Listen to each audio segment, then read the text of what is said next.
오늘 읽을 책은 봉별기입니다. 이상, 우리가 많이 알고 있는 날개라는 작품으로 유명하신 분인데 본명은 김혜격인가요? 네, 그런 걸로 알고 있어요. 세 쪽밖에 안 돼서 뭐 특별한 내용은 있을 것 같진 않고, 하지만 다운 무료 저작권에서 다운수 동백꽃에 이어서 2등을 기록하고 있습니다. 짧아서 그런가요? 그런 다운받아서 많은 것들이 사람들이 미리 알고 그런지는 모르겠지만, 아무튼 봉별기의 뜻은 그 만남과 이별의 기록이랍니다. 네, 봉별기, 만날 봉, 뭐 이별할 별, 기록할 기에서 만남과 이별의 기록이라는 건데, 한번 읽어보도록 하겠습니다.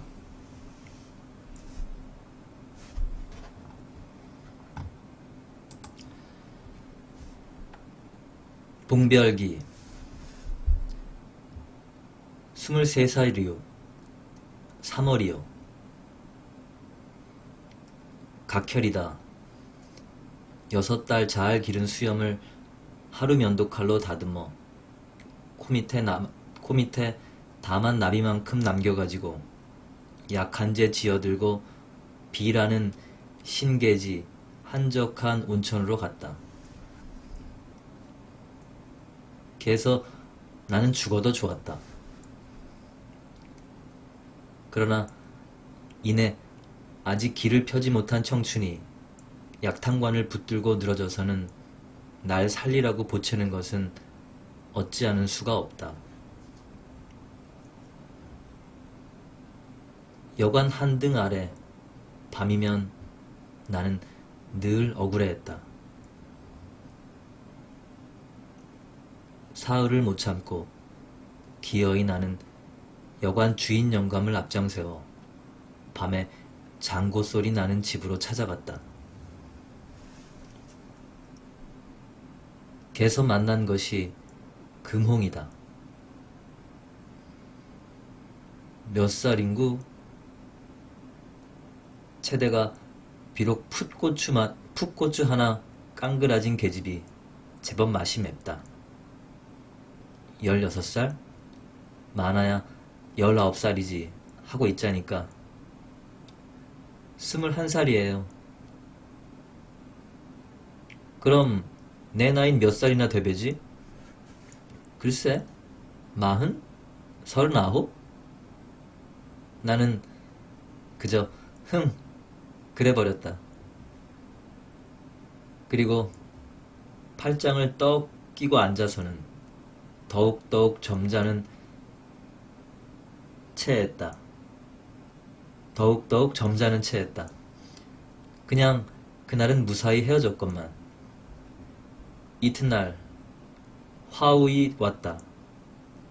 이 사람인즉 나와 농하는 친구다. 나는 어쩌는 수 없이 그 나비 같다면서 달고 다니던 코미수염을 아주 밀어버렸다.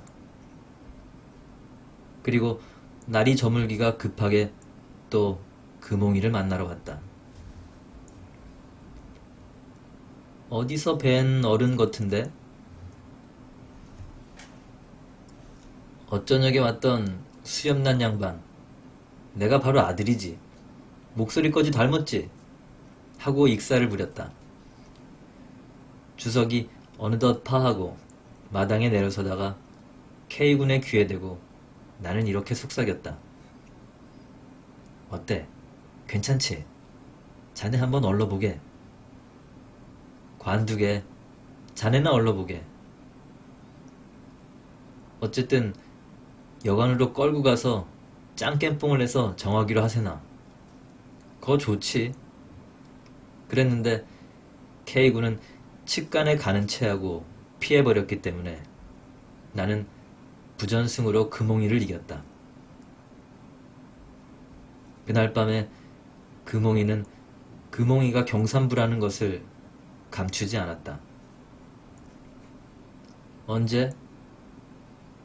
16살에 머리 얹어서 17살에 낳았지. 아들? 딸? 어딨나? 돌 만에 죽었어. 지어 가지고 온 약은 집어치우고 나는 전혀 금홍이를 사랑하는 데만 골몰했다. 못난 소린 듯하나 사랑의 힘으로 각혈이 다 멈췄으니까. 나는 금홍이에게 노름채를 주지 않았다. 왜? 날마다 밤마다 금홍이가 내 방에 있거나 내가 금홍이 방에 있거나 했기 때문에. 그 대신 우우라는 불란서 유학생의 유야랑을 나는 금홍이에게 권하였다. 금홍이는 내 말대로 우씨와 더불어 독탕에 들어갔다. 이 독탕이라는 것은 좀 음란한 설비였다. 나는 이 음란한 설비 문간에 나란히 벗어놓은 우씨와 금홍이 신발을 보고 언짢아하지 않았다. 나는 또 내 곁방에 와 묵고 있는 C라는 변호사에게도 금홍이를 권하였다. C는 내 열성에 감동되어 하는 수 없이 금홍이 방을 범했다. 그러나 사랑하는 금홍이는 늘 내 곁에 있었다. 그리고 우, C 등등에게서 받은 10원 지폐를 여러 장 꺼내놓고 어리광 섞어 내게 자랑도 하는 것이었다. 그러자 나는 백부님 소상 때문에 귀경하지 않으면 안 되게 되었다. 복숭아꽃이 만발하고 정자 곁으로 석간수가 졸졸 흐르는 좋은 터전을 한 군데 찾아가서 우리는 석별의 하루를 즐겼다. 정거장에서 나는 금홍이에게 10원 지폐 한 장을 쥐어주었다. 금홍이는 이곳으로 전당 잡힌 시계를 찾겠다고 그러면서 울었다.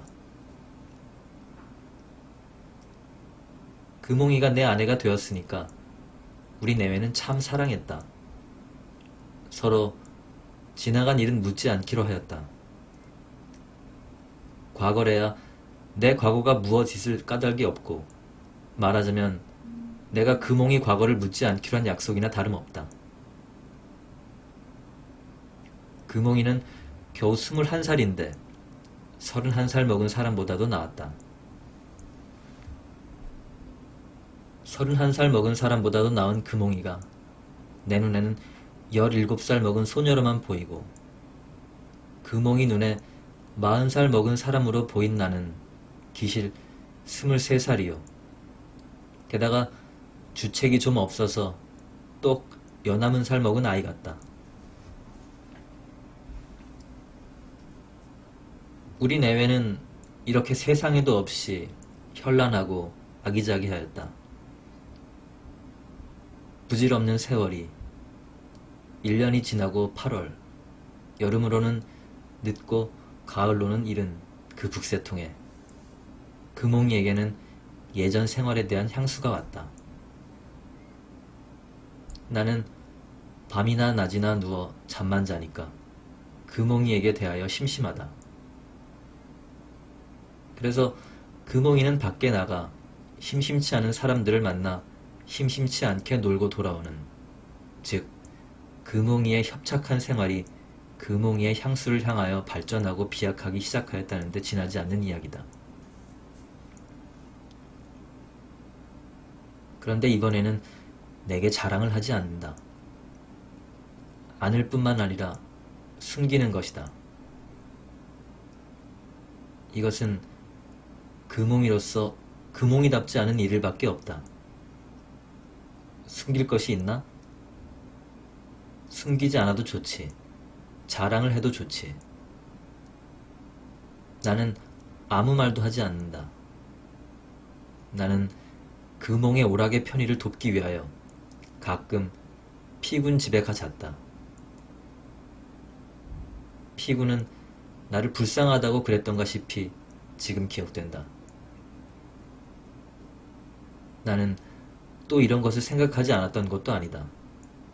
즉, 남의 아내라는 것은 정조를 지켜야 하느니라고. 금홍이는 나를 내 나태한 생활에서 깨우치게 하기 위하여 우정 가늠하였다고 나는 호의로 해석하고 싶다. 그러나 세상에 흔히 있는 아내다운 예의를 지키는 체해 본 것은 금홍이로서 말하자면 천녀의 일실이 아닐 수 없다.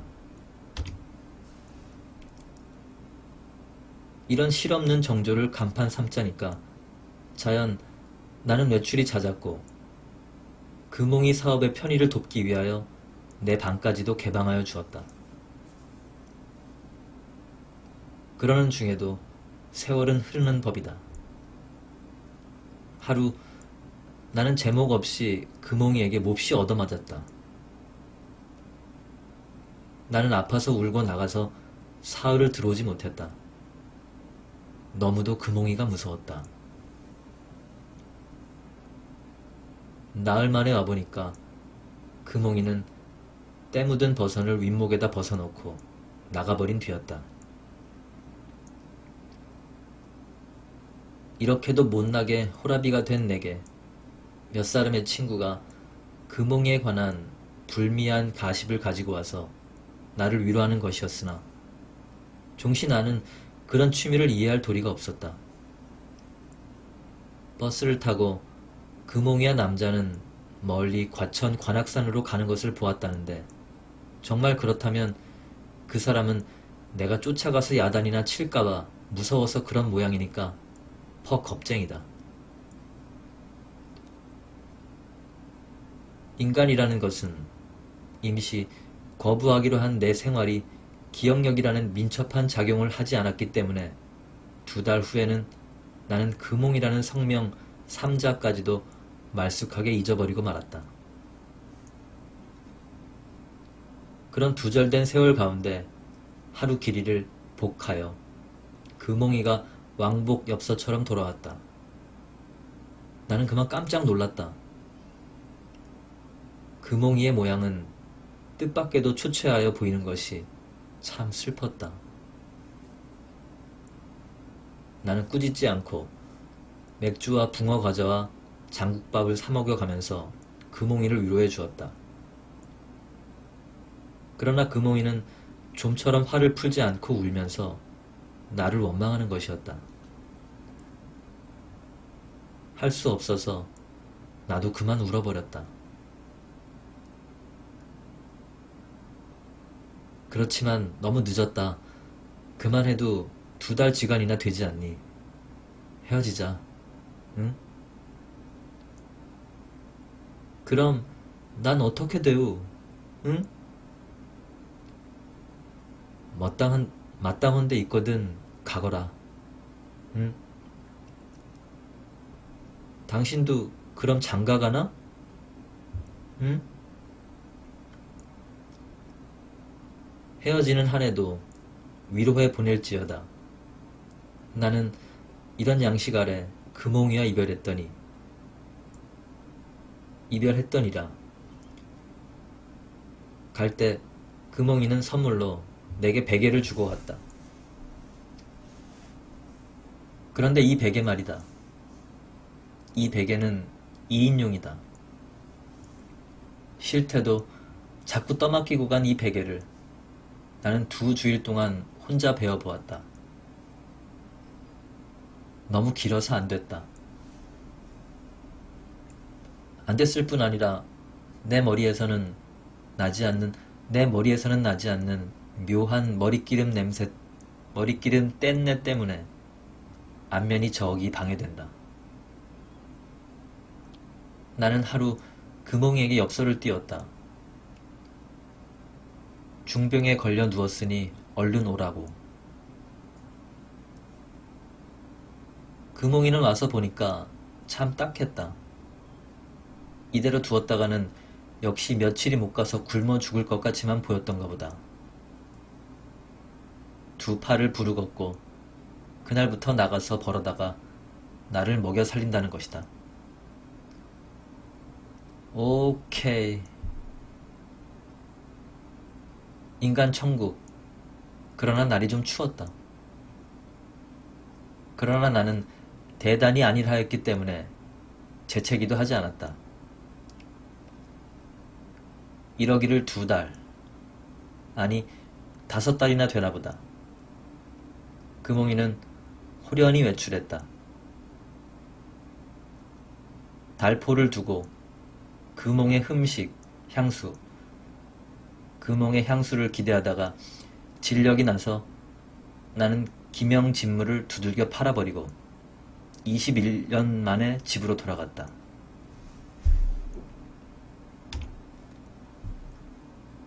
와보니 우리 집은 노쇠했다.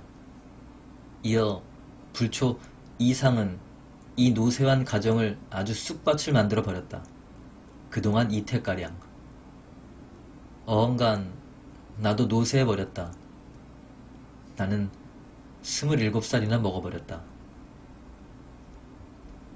천하의 여성은 다소간 매춘부의 요소를 품었으리라고 나 혼자는 굳이 신념한다. 그 대신 내가 매춘부에게 은화를 지불하면서는 한 번도 그네들을 매춘부라고 생각한 일이 없다. 이것은 내 금홍이와의 생활에서 얻은 체험만으로는 성립되지 않는 이론같이 생각되나 기실 내 진담이다. 나는 몇 편의 소설과 몇 줄의 시를 써서 내 쇠망에 가는 심신위에 치욕을 배가하였다. 이 이상 내가 이 땅에서의 생존을 계속하기가 잠옷 어려울 지경에까지 이르렀다.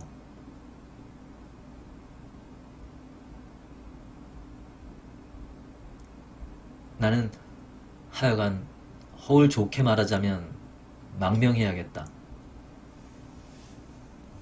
어디로 갈까? 나는 만나는 사람마다 동경으로 가겠다고 호언했다.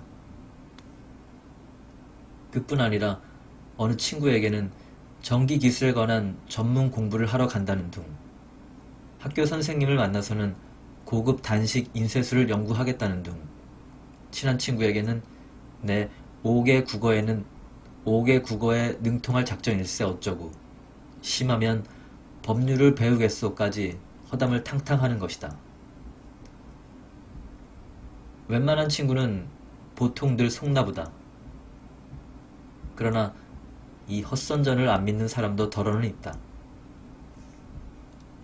하여간 이것은 영영 빈털터리가 되어버린 이상의 마지막 공포에 지나지 않는 것만은 사실이겠다.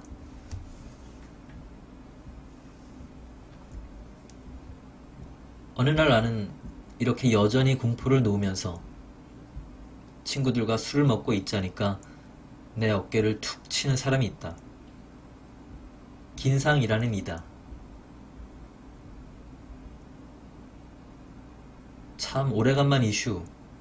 건데 긴상, 꼭 긴상 한번 만나 뵙자는 사람이 하나 있는데 긴상 어떡하시려우? 거 누군구? 남자야? 여자야? 여자니까 일이 재미있지 않느냐 그런 말이야. 여자라. 긴상 옛날 옥구상. 옥구상은 아내라는 일본어랍니다.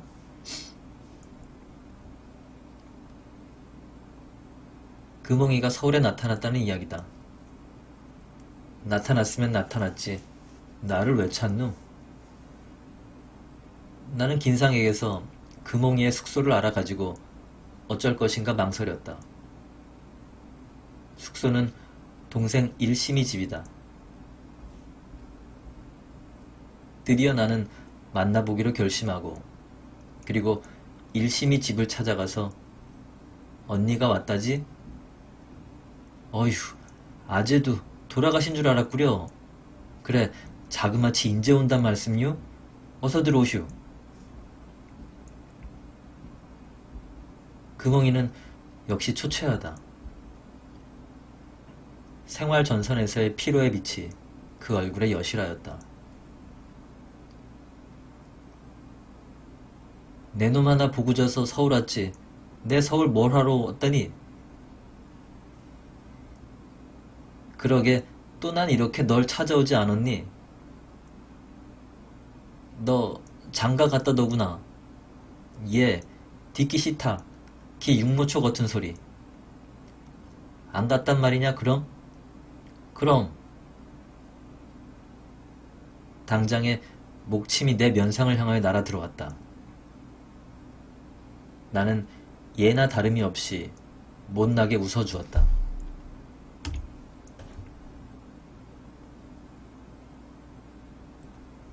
술상을 보아왔다. 나도 한 잔 먹고 금홍이도 한 잔 먹었다.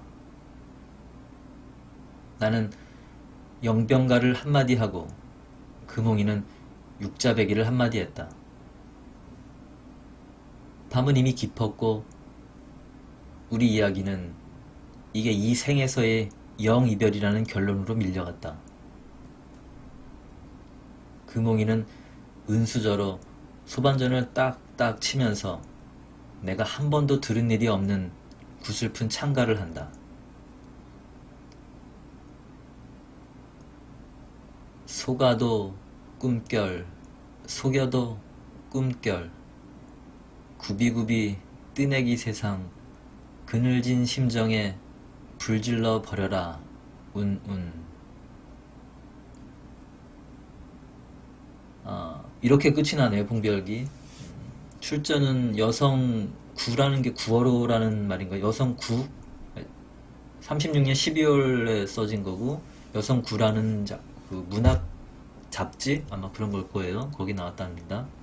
그리고 여기 나온 것들에 대한 간략한 설명으로는, 금홍이라는 사람은 그 이상이 23살 때 황해도 배천 온천에서 만나 동거 생활을 했던 술집 여자라는, 이 얘기는 전체적인 실화죠.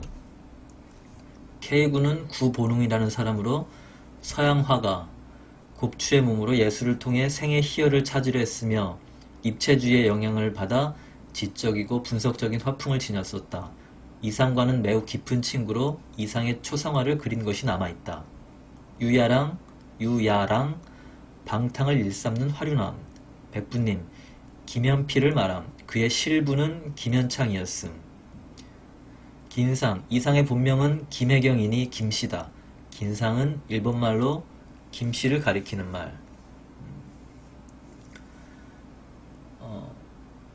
약간은 뭐 퇴폐적일 수도 있는 얘기죠. 그냥 기생, 한마디로 말하면 기생과 동거에서 살았고, 뭐 다툼도 있었고, 마지막에 서로가 어떤 초췌해진 모습으로, 이분도 그 일제시대 때 문학가들은 대부분 자신의 어떤 이상이나 그런 걸 펼칠 수 없는 사회 환경 때문에 굉장히 좌절해서 퇴폐주의적인, 허무주의적인 그런 문학을 많이 썼다고 그렇게 배웠었죠, 학교 때. 그런 식으로 했고, 현실적으로는 이제 금홍이 같은 경우는 기생생활 하면서 여러 가지 핍박과 무시, 뭐 이런 것들, 살기 어려움, 현실 생활에 직접적으로 부딪히면서 좌절하는 사람들, 그리고 이런 문학가들은 그냥 이상적으로 나라가 아닌 상황에서 뭐 글도 제대로 쓸 수 없고, 대부분 문학작품이나 뭐 글들이 일본 천황에게 대한 충성맹세나 기타 뭐 전쟁 착출하는데 동원되게끔 뭐 글을 쓰는 그런 형태를 많이 유도받았고, 아무튼 전체적으로 나라의 사람이 아니었기 때문에 대한민국 조선 그 당시 그런 여러 가지 허무주의를 나타내고 있습니다. 이런 책들을 이제 두 번째인데 동백꽃에 이어서 일단 그냥 책으로 보는 거에 비해서 굉장히 읽기가 어렵습니다. 이렇게 지금 컴퓨터 화면에 띄워놓고 PDF 파일로 다운받아서 보고 있는데 너무 붙어 있어요. 다닥다닥. 이걸 띄울 수가, PDF는 수정이 잘 안 되죠. 한번 수정되는 걸 말하면서 근데 글이 또 많으면 일일이 해놓고 다시 읽기 또 힘들고, 일단 읽기가 불편하고요. 두 번째로는 그 어구 자체가 요즘 쓰지 않는 말이에요. 옛날 말들, 그런 것들 때문에 이게 맞는 말인가 한 번 더 보게 되고, 또 우리가 일상적으로 읽는 툴을 읽었다가 다시 보니까 딱 그 말이 아니고, 그래가지고 읽을 때 약간 불편함이 있네요. 함자어가 많아서. 그리고 이렇게 한자어로 설명하는 거, 어느 나는 이렇게 여전히 공포를 놓으면서, 이게 공포가 우리가 생각하는 공포가 아니라 공갈, 허풍 이런 얘기죠. 여기서는 뭐 외국어를 배우겠다, 뭐 단식 인쇄술 연구하겠다 이런 거 여러 가지 공포를 놓으면서 이런 얘기인데 만약에 이렇게 그 글 자체를 보지 못하는 사람이 말로만 듣게 되면 읽는 사람이 아, 뭐야 이 사람 막 똑바로 읽지 않고 막 읽네 이런 느낌도 줄 수 있죠. 오해를 살 수 있는 표현들이 많이 있어서 그것도 좀 조심스럽고 아무튼 읽기 어렵고 내용도 그렇게 유쾌하진 않아요. 근데 뭐라 그럴까 학교 때 공부를 위해서 읽는 것과 다르게 그냥 내가 교양을 쌓는다는 식? 뭐 그런 식으로 책을 읽다 보니까 약간은 책 내용에 조금 몰입이 됩니다. 그래서 약간 허무주의가 굉장히 느껴지는 게 커요. 이렇게 아무 생각 없이 읽으니까 이게 무슨 은유법이 어떻고 대유법이 어떻고 작가의 의도가 어떻고 이 말의 뜻은 어떻고 그런 거를 배우면서 공부하면서 책을 읽는 게 아니니까 말 그대로 책을 읽기 위해서만 책을 읽으니까 그 작가의 의도에는 조금 몰입은 되는 거는 큰 것 같습니다. 그렇게 됐고요. 오늘은 뭐 여기까지만 말하도록 하겠습니다.